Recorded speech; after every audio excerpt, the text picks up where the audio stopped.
Welcome to the Robcast. This is a show about Oakville and the people that live, work, and do business here. Excited about my guest today. This is France Fournier. She is the CEO and president of the Oakville Chamber of Commerce. You're not going to want to miss this. It's the Robcast podcast. He's with you for the next hour or 20 minutes. Who knows? Let's see how it goes. Here he is. It's Rob Raham. So let's get right into it. So tell me about your journey, because you're not originally from Oakville. So tell me about where you kind of grew up and how you managed to get to where you are today as being the CEO and president of the Oakville Chamber of Commerce. I was born in Montreal and went to school, started my career in Montreal. I worked at CIBC for 20 years. Which is where my interest in business started. I was on the retail side. I managed branches, account manager, small business, account manager, commercial banking, account manager, private banking. I did the whole So the corporate world more, yeah? Whole corporate world. But it was at CIBC where I also learned how to marry the corporate world and community as well, Okay. Which has been constant throughout my career. And in the early 90s, my husband and I went to Calgary, and we lived in Calgary for 5 years. Like a job opportunity took you out there? No, it was, we had both grown up in Montreal.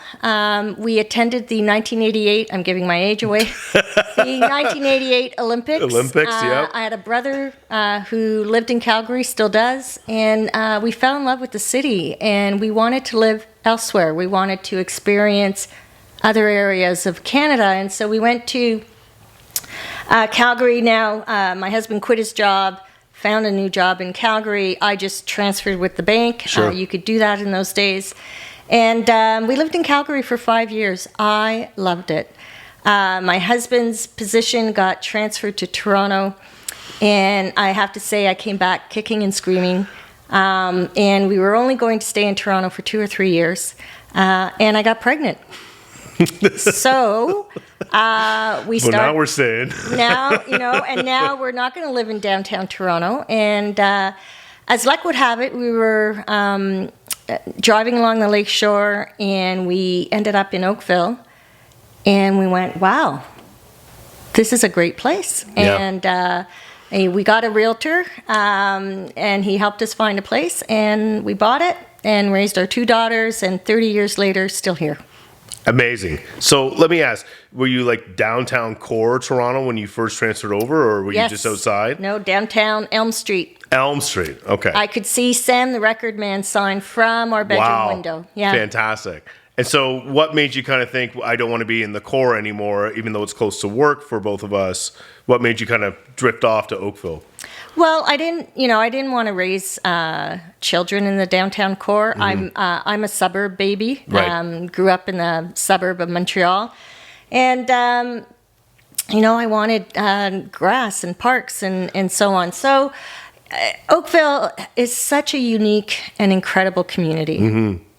And I just thank my lucky stars every day that we took that drive along Lake Shore. It's a wonderful place to raise a family. And while I was, on mat leave, I walked up to the branch at Lakeshore and George, knocked on the window, introduced myself, and said, I'd love to work for you when my mat leave's done. And a position opened up, and so I transferred from Yonge and Queen to Lakeshore and George.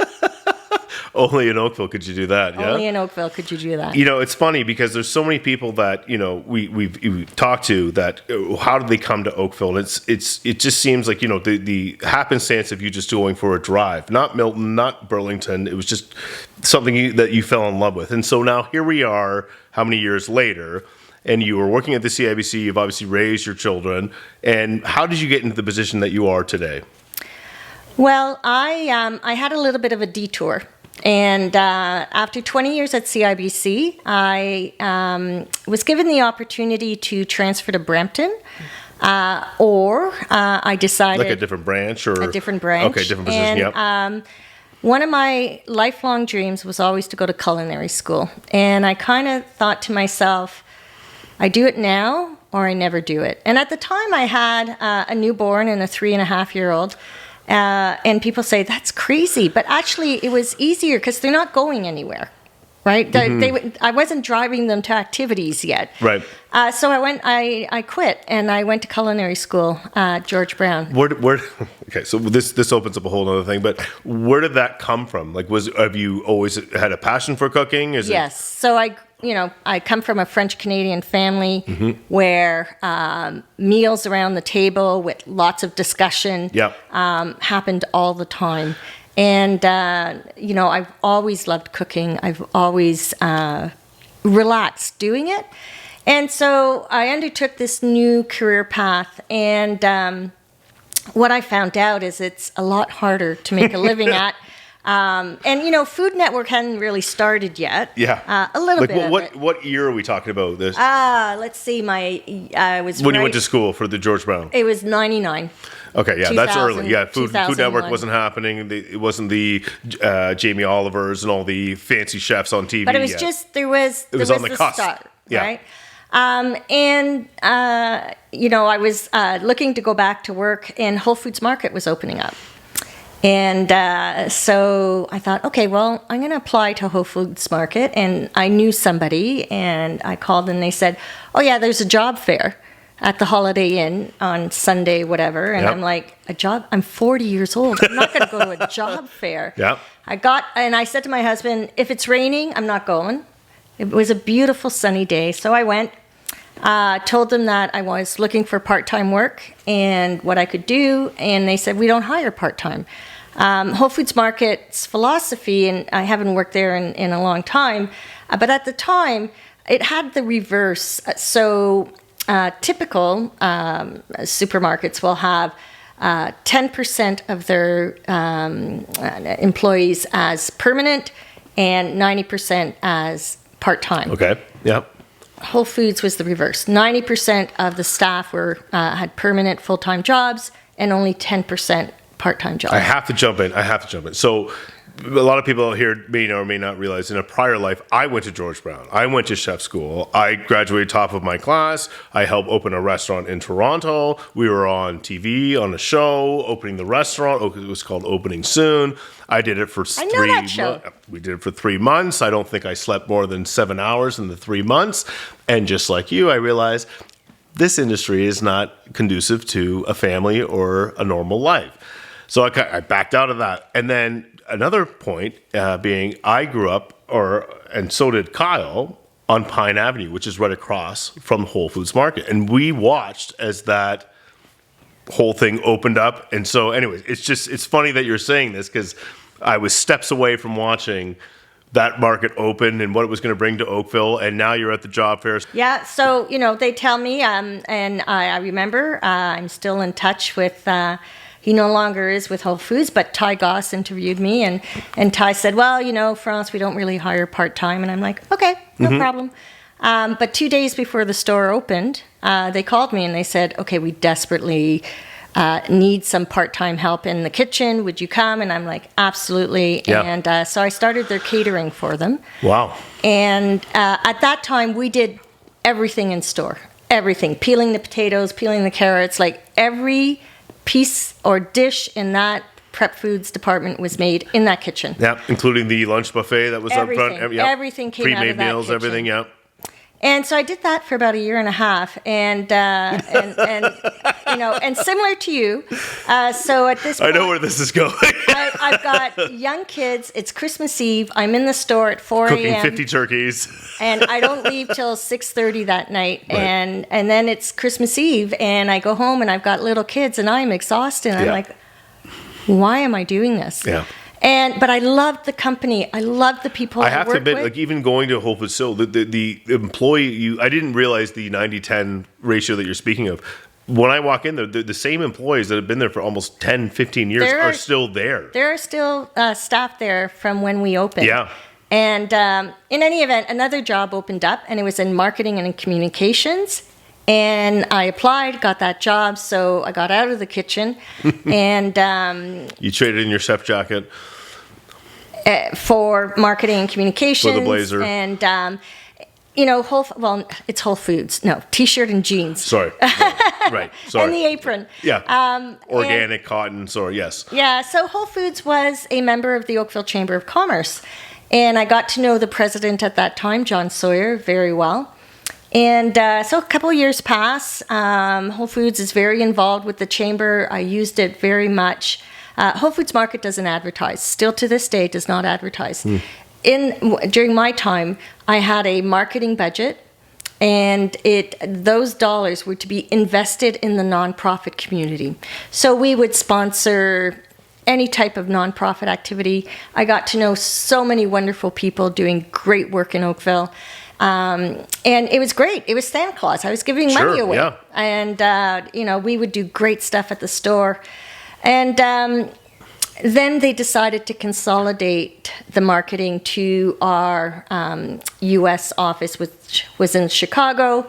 I had an opportunity to stay on, but then would, lose most of my autonomy. And so similar to CIBC, where I could have stayed, and I said, no, I'm not. And so I was sat on the board of directors at the chamber.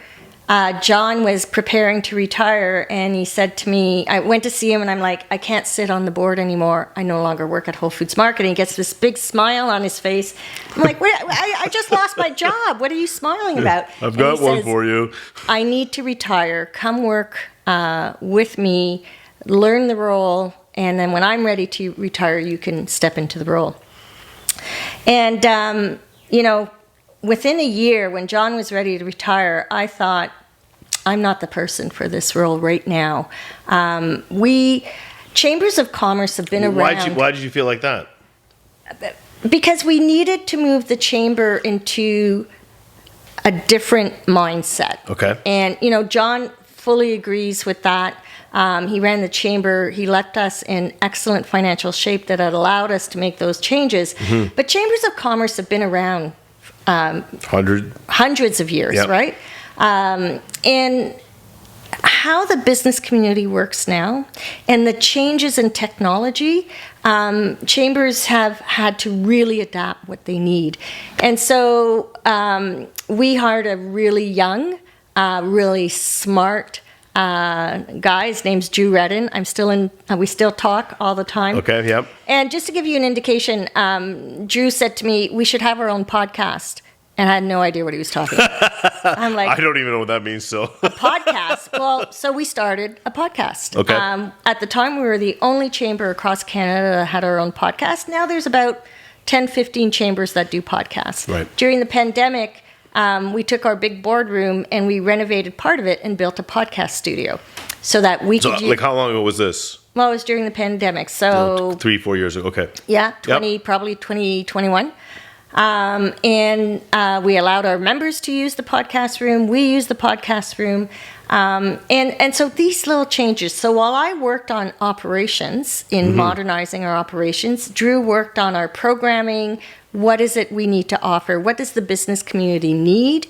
How can we help the business community move into the digital world? Yeah. And we worked on that. And I would joke to Drew, I'd be saying, like, I'm streamlining operations so much. I'm like, I'm getting rid of my job here. And Drew eventually was, as I knew he would be, went back to his home province of Nova Scotia, where he is now. And then I stepped into the role. I didn't step into the role. The board asked me if I was interested. I said yes. I presented my vision to the board, and I was lucky enough that they hired me. And so I'm continuing that role or that road of what is it we need to be as an organization. We are a member-based organization. Right. We are a not-for-profit. We are funded by our member fees and the events we put on, right? So when the pandemic hit, we were like every other small business out there. We lost 50% of our revenue because we couldn't do events. Yep. And so we quickly thought, okay, what is it we need? What do members need? What do businesses need? And at the time, you'll recall that there was 2 press conferences a day. The Premier did a press conference in the morning. The Prime Minister did a press conference in the afternoon. And so what we thought is what we need is straightforward communications. So we would gather the information from those 2 press conferences, narrow it down to what our members needed, and send out the communication by 4 o'clock that day. Okay. That saved us. So many of our members came Like to direct to your members. Yeah. Okay. And we received feedback saying, I don't have to listen to the press conference anymore. I wait to get your communication. Yeah. And it also helped us to go, we are more than just events.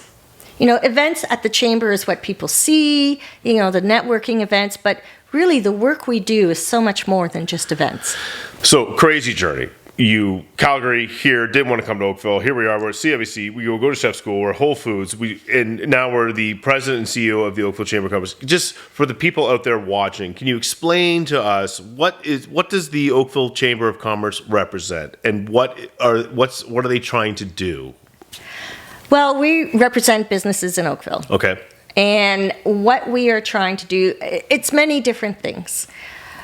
To me, the Oakville Chamber is part of the Oakville community, to which I came kicking and screaming, as I said. But I've been here 30 years. And now you represent? And I love this community. Yes. And I am invested in this community.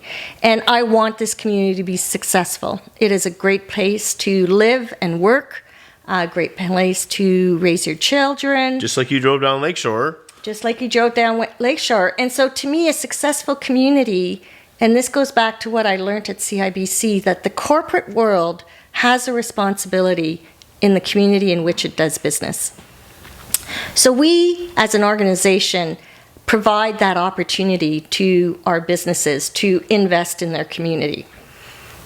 We also provide, you know, as an entrepreneur, you're an entrepreneur, it can be pretty lonely at times, and you can second guess yourself. And so we also give that opportunity for people to gather and exchange ideas and meet other people. We are also the voice for the business community to advocate to all levels of government. So we work with government. Okay. And by that, I mean, it doesn't matter who's in power, we work with government representing business. Okay. And that is the big piece of work that we do. At the Chamber, we employ a full-time government relations person, Faye Lyons. I'll tell you, this has been Faye's busiest year. I'm sure. And Faye works on everything from helping a business cut through the red tape at the municipal level to get a sign up. Right? Mm-hmm. Right now we're working with Metrolinx on the Burloak Road closure. So the Burloak Road closure is going to happen in 2025. It's been delayed. And that road's going to be closed for minimum 14 months. Right. It's going to have a serious impact on the traffic around there. So are you trying to advocate for them to speed that process up, or are you trying to work with the businesses around it? We're trying to advocate for, one, that communications be clear and with enough time for businesses to make decisions. The worst thing for business, whether you're a sole entrepreneur or you're running a company of 500, 1,000 employees, is uncertainty. Right. Business needs certainty. Right? Mm-hmm. And so you need to know what's going to happen and what your options are. And so we are advocating for clear communication with enough time for business to make alternate arrangements, but also for options. So is that directly with the mayor? Like, what's the? No, this is with Metrolinx directly. Metrolinx, okay. Yeah. They're So managing that project, yeah. They are managing the project, yeah. Okay. So that's some of the And have they project been accommodating to your requests and? Yes, I mean, you know, it's a long process, right? Nothing moves quickly. Right. And that's why we are there to keep saying, remind them that there is a business community here and they need answers and they need certainty. Right. The other thing we're working on is manufacturing. So a lot of our manufacturers, we have a lot of manufacturers in Oakville. I have the best job in the world. Truly. You know, the containers that you buy your laundry soap in and your dish soap in, Yes. they are all manufactured on Spears Road.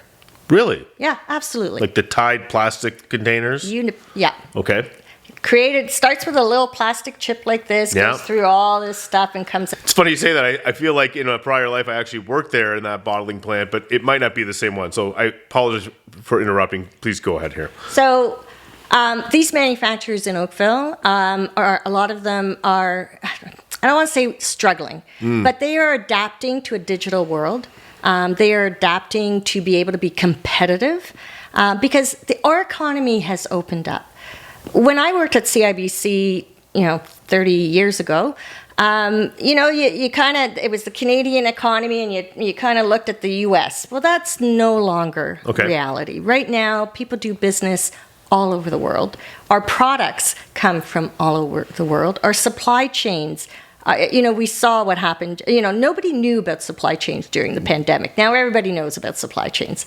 And so these are challenges that businesses are dealing with all the time. And we provide that forum to provide solutions that businesses, they know their business best, and we pass that on to government through the Ontario Chamber and the Canadian Chamber. So right now we're working on a resolution on manufacturing. We had about 8 or 10 local business owners who run manufacturing here in Oakville, everything from pharmaceuticals to that plastic plant I was telling you about, to very high-tech equipment that I can't even explain. Right. And got them in a room together and said, okay, what are the pain points? How can we help?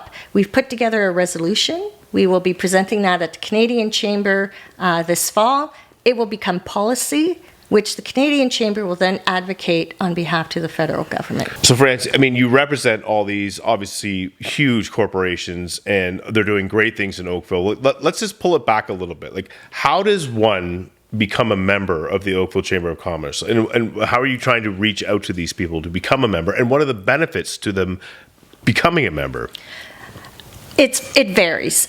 So we have just under 900 members. Okay. And it varies from Ford Motor Company to the solopreneur who's running a bakery on Lakeshore. And so, organizations join for different reasons. And certainly the large corporates that we have in Oakville that are members are joining from a CSR point of view, corporate social responsibility. Yep. They understand that the Chamber provides services to that, the small, medium business in the town. So people join for many different reasons. We have the number one group benefits plan in Canada is owned by the Corporation of Chambers. It's called the Group Benefits Plan. And it's an insurance plan that you offer to health benefits. Okay. Yeah, and it's available. The sweet spot is 1 to 100 employees. Okay. Because it's operated as a not-for-profit, your premiums are pretty steady. And so people join for that. They want to be able to offer health benefits to their employees. As it's getting harder and harder to attract and retain labor, you want to make sure that you're offering, everything that you can to keep your employees. Sure. So we have some members who join just for the group insurance plan. Okay. You have a section of our membership who are, they're networkers. They love coming out to the events. They, Yep. We host 2 networking events a month. One in the morning, one in the evening, and we get a rotation of people through there. I have to ask. So, I obviously I'm downtown Oakville. Our office is downtown Oakville. I know, and we've interviewed and talked to a number of people who own businesses down there. So, there's also the Canadian Federation of Independent Businesses, and they also offer products. So, are they different? What differentiates that from the Oakville Chamber of Commerce? Because they offer similar things, do they not? Yes, they do. And Okay. so you just hit on what keeps me up at night, right? For the longest time, Chambers of Commerce were the only game in town for a business. Okay. And now there's all kinds of different, I want to use different options, right? That's the term I want to use. Now, I would say that if you're joining a business federation, you're touching on just your section of your business. Whereas the Chamber, we represent a wide section of businesses. So while your business may not specifically benefit from a secure supply chain, well, your lifestyle depends on a secure supply chain, right? Right. And so I would say that we are more general in our representation. And we advocate to all levels of government. So, it's a little bit more of a general thing. And you're reinvesting back into your community, Yeah. You know, we are a community-based organization, and people who know me know that I feel very strongly about that. And I feel that a vibrant, healthy community is a combination of a vibrant arts sector, educational sector, business sector, government, and residential. We all have to be involved. We all have to be working towards the same common goal. We may take different avenues to get there. Mm-hmm. And we may not always agree on the avenue to get there, but we are all invested in this town, which I find is, you know, Oakville is a very engaged town. We have a very engaged membership. I am astounded when we put the ask out how our members respond. So another member benefit is who you're going to meet. And of course, people join because they want to grow their business. Yeah. Right? I mean, business is networking, right? Business is networking, but the relationships you build are so much more important, because through that, that's how you're going to grow your business. I tell members, we're not going to make your phone ring. That's not what we're about. We are about giving you opportunities to meet people that are going to help you grow your business. I want to tell you this story really quickly. He's 18 now, but he joined when he was 17, runs a landscaping company, has run this landscaping company since he's 14. At 16, his dad helped him buy the trucks. He has 6 fleets going out. Wow. And he walked in, we had an open house. He walked in, he says, "What is a Chamber of Commerce? I need to know." So Charlie, now he's 18, meets other members. He meets Jonathan. Jonathan's in his early 30s. He's also running a company that he started when he's 19. And he says to Charlie, "Let's have coffee. I can help you avoid some of the pitfalls I did when I was starting my company at 19.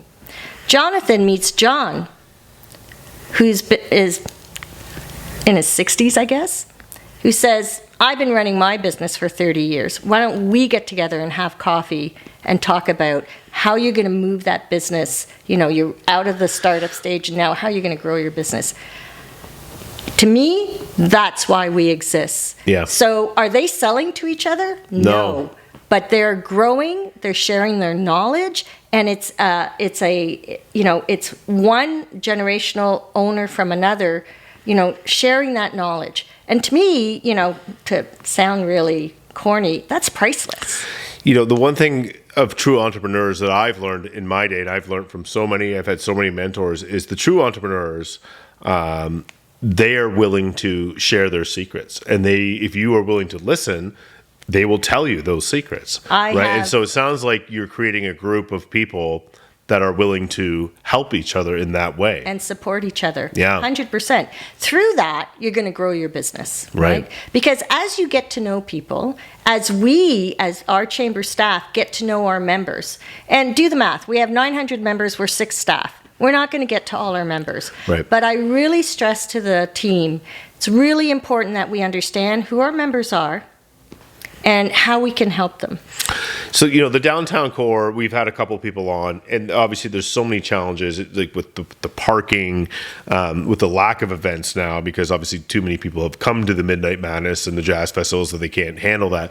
Are you kind of working with that downtown core for resolutions of how to kind of draw people down to downtown to shop and come, other than just to park? I don't know what they're doing. Yeah, so, you know, the BIAs, Kerr Street, Bronte, and downtown, we work with them. Okay. Now, our mandate is not to draw people to an area. That's their mandate. Okay. However, we support them by, we work with Visit Oakville as well. We support them by helping them amplify their message. And if they need any advocacy work as well, we're happy to support them that way. Yeah. France, so, you know, you represent over 900 members now? Yes. What are some of the challenges that they're bringing forward to you that they're struggling with right now? The most common 3 that we hear is attracting and retaining labor, the efficient movement of people and goods, and red tape. Okay. Those are the 3. Red tape with municipal, licensing, permits, things. Yeah. Okay. With the town. At every level of government. Yeah. So you mentioned the employment and retaining employment. I mean, I know that Oakville's tried to make strides to the gentle density plan that they kind of abolish, which was the goal of the federal government to bring more employees in and, allow for more places for them to live. Where do you stand on that situation? So as a Chamber of Commerce, we are not going to, our mandate is not to determine what is the best density. That is best left to the town and the planners and so on. But what we are advocating on to both the provincial and the federal government is to ensure that the infrastructure to support this growth is there. Right. And right now it's not. You try going up Trafalgar at rush hour. I do it every day. And it's difficult, right? And so going back to the issues that, yes, attracting and retaining labor, but right behind that is how do I get my people to work efficiently and how do I get my goods moving? That brings us back to the Burl Oak issue. Right. Right? And so what we're saying to Metrolinx is you need to provide options to those businesses in that industrial area to get their goods to the QEW. Right. Because that's what they got to do, and get their employees in and out in a reasonable amount of time. Right. And so that infrastructure supporting specifically the transportation, the Kerr Street crossing has been shelved. That the underpass right under, that needs to go through for the efficient movement of people and goods. Yeah. The exchange over the QEW at Royal Windsor, that's been on the shelf forever. Needs to go through. Making Chartwell go right up. Right, 8th line. So as the town grows, and when I moved here in 1995, the traffic light at Trafalgar and Cornwall was on a wire. It looked a lot different than it does today. Yeah, and so the town has grown. It will continue to grow. We need growth, but we need smart growth. But more importantly than that, we need the infrastructure, the transportation infrastructure to support it. The saying out there right now is if you're south of the QEW after 4 p.m., you can't go north because it will take forever. And that's not fair for business owners or for employees or for people trying to get their kids to school. I agree. But it costs a lot of money to implement that infrastructure. Yeah. And that is something that the municipality really doesn't have control over, right? It needs the support from the federal and provincial governments to fund that infrastructure. And that's what the Chamber advocates on. Where do you see in your role and where the Chamber of Commerce is going? What are you trying to focus on in the future? That I think of that 24/7. I am fully invested in this role, and what are businesses going to need? And how does AI fit into it? How is AI going to change how we do business? What kind of AI is business going to use? And how is that going to change the role of chambers of commerce?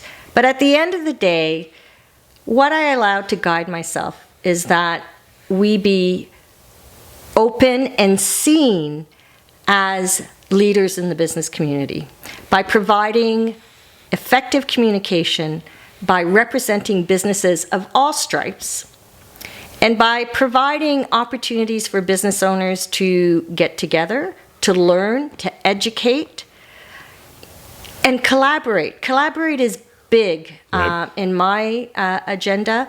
And, I work with a board of directors of 12 business owners here in Oakville.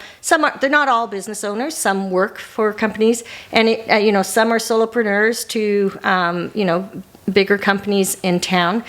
And I am so appreciative. This is a volunteer role, and I am so appreciative of their sharing their knowledge of business, of helping us grow for the greater good. And I know that might sound corny, but that's what it's all about. To kind of pull it all back, you mentioned John, and he had, 18-year-old, and he talked to the 30-year-old who talked to the 6-year-old. It sounds like that is the way forward, by listening to either the success or the errors of people before us to make this town better. Absolutely, yeah. I often tell the team, there is no mistake so big or catastrophic that it will end us. I trust all of you to have good judgment and to make the best decision with the information you have at that time. And That's all we can do. And as you grow and you learn, you're like, oh, okay, well, maybe next time I'm going to do it this way. But we won't grow and we won't, continue to thrive as an organization if we don't make or take chances, try new things. When we started our podcast, we didn't know where it was going to go. Neither did I. And it's great. Sure. We use the podcast Yep. series for all kinds of things. Right. And I love nothing better than to get a group, and I think it comes back to my upbringing around the dinner table, having these conversations. We had an event last fall on the future of energy. And the more my colleague Faye and I talked about what needs to happen in this electrified economy we're going to, the more we read about it and the deeper Rabbit hole. we got. Exactly. Yep. And we're like, so we reached out to Siemens, we reached out to Geotab, we reached out to Enbridge, The we network. reached out Yep. to Oakville Hydro. We got executives from those 4 companies on a stage to talk about the future of energy. It was nobody had answers, Right. but they're all working Just positions and ideas and and collaborating yeah. because they all want this to be successful. And as we transition to an electrified economy, there are a lot of big, roadblocks that we need to get past. Yeah. And it's by doing that, by gathering people of different industries who have an interest to make things better. That's how you move forward. And that's the guiding philosophy that we have at the Chamber. So, France, this brings us to the time of the show. It's the Robcast Rapid Ask. And so I'm going to ask you a couple questions here, just looking for your honest opinion here. So you're in jail. You're on murder's row. You have one last meal by yourself. What is on that plate? Champagne. That's a new one. Just a bottle of champagne. Just a no bottle of food. champagne. That's it. We're going to take it. Got Yeah. it. May as well get electrified drunk. That's my view. So it makes so much sense now. People are like, "Oh, I'll have a pizza." I'm like, vodka. Sorry.